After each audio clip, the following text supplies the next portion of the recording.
Honorine, dans les Yvelines hier, un professeur d'histoire géo a été décapité après avoir dispensé un cours sur la liberté d'expression. L'assaillant a été tué, le parquet antiterroriste saisi. Les détails avec Jordan Ray. Il est aux alentours de 17 heures lorsqu'une équipe de la brigade anticriminalité de Conflans-Sainte-Honorine repère un homme déambulant avec un couteau dans un quartier résidentiel de la ville voisine d'Éragny. Les policiers lui demandent de jeter l'arme, mais il devient agressif. Une habitante a tout vu, elle raconte la scène. Ils lui ont dit lâche-le, lâche-le, lâche ton arme, à plusieurs reprises, tous ensemble. Il y a eu, à un moment donné, moi j'étais à la fenêtre, mais j'étais à 100 lieues. Je me suis dit, il va se coucher, il va s'allonger, il va s'arrêter, la personne en face. Ils l'ont mis en joue et ils ont surtout fait beaucoup de sommations. Ils lui ont dit à plusieurs reprises et très fort.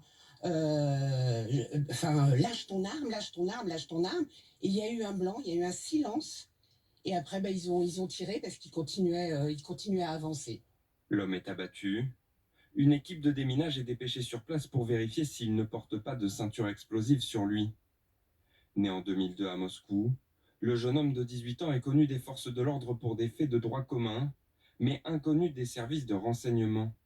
200 mètres plus loin, un homme est retrouvé décapité à proximité du collège de Conflans-Sainte-Honorine. Les parents d'élèves ont craint le pire pour leurs enfants. La victime est un professeur d'histoire qui, le 5 octobre dernier, avait fait l'objet d'un signalement de la part de parents d'élèves et d'une plainte d'une famille parce qu'il avait montré aux élèves des caricatures de Mahomet. Le parquet national antiterroriste s'est immédiatement saisi de l'affaire. Une enquête pour assassinat en relation avec une entreprise terroriste et association de malfaiteurs terroristes criminels a été ouverte. On a donc au total 9 gardes à vue, 4 membres de la famille du terroriste, donc ses parents, son grand-père et son petit frère de 17 ans qui ont été interpellés d'après nos informations hier à Évreux, dans l'Eure, là où ils habitent, là où des perquisitions ont d'ailleurs eu lieu dès hier soir. Et il y a eu 5 autres gardes à vue qui se sont déroulés, ces gardes à vue, les interpellations entre la nuit et la matinée. Parmi ces gardés à vue, il y a ce père de famille qui avait publié sur les réseaux sociaux une vidéo dans laquelle il mettait en cause ce professeur.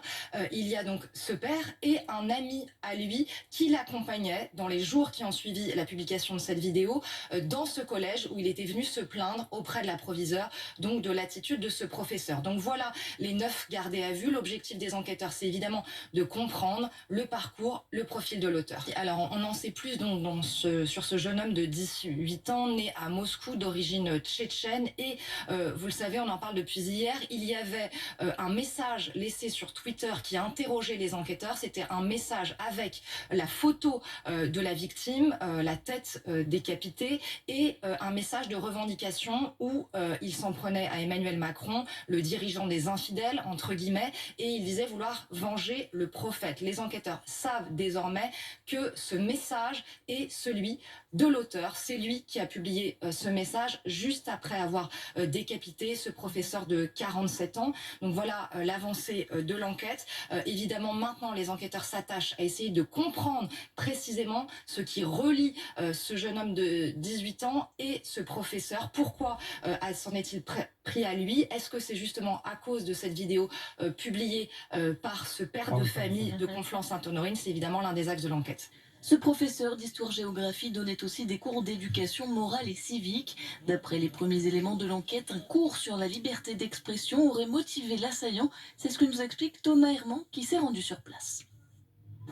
Eh bien, ce qu'on sait, c'est que ce cours a été dispensé par ce professeur âgé de 47 ans qui est à la fois professeur d'histoire-géographie et qui est également un professeur principal de la classe dont il en avait la charge, mais également professeur d'éducation civique. C'est un cours avec plusieurs versions, à commencer par une version d'un des parents d'élèves. Selon le récit de sa fille âgée de 13 ans, l'enseignant a demandé aux élèves de confession musulmane de lever la main et de quitter la salle avant de voir ces représentations du prophète Mahomet nues par l'intermédiaire d'une caricature, une version qui s'oppose à celle de l'établissement où, selon eux, le professeur a pas obligé, mais demandé, s'il le souhaitait, aux élèves de soit détourner la tête pour ne pas voir cette caricature, ou s'ils le voulaient, quitter la salle. L'établissement qui était donc au courant de cette affaire et qui a fait de rien un accompagnement, dont des débats avec des élèves pour revenir sur ce cours. En tout cas, ce parent d'élève, lui, maintient sa version, même si elle est un petit peu contestée avec celle de l'enseignant.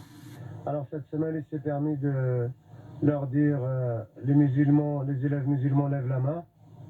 Ils ont levé la main et il leur a dit voilà, vous sortez.